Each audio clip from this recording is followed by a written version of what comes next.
Le livre d'Esdras, chapitre 1.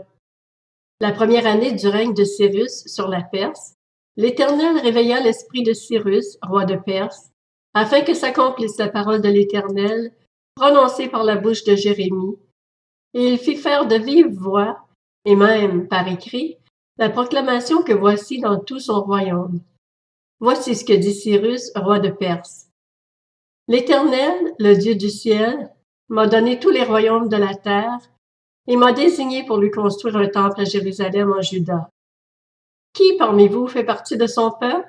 Que son Dieu soit avec lui et qu'il monte à Jérusalem, en Juda, pour reconstruire la maison de l'Éternel, le Dieu d'Israël. C'est lui le Dieu qui réside à Jérusalem.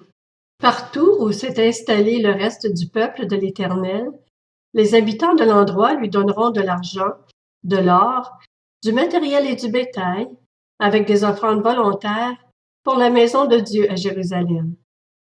Les chefs de famille de Juda et de Benjamin, les prêtres et les Lévites, tous ceux dont Dieu réveilla l'esprit, se levèrent pour aller reconstruire la maison de l'Éternel à Jérusalem.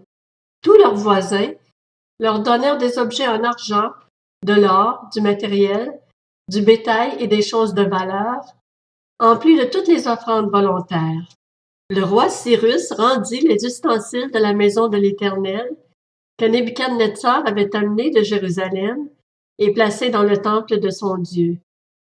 Cyrus, roi de Perse, les rendit par l'intermédiaire de Mithridate, le trésorier, qui en fit le compte pour Sheshbatsar, le prince de Juda.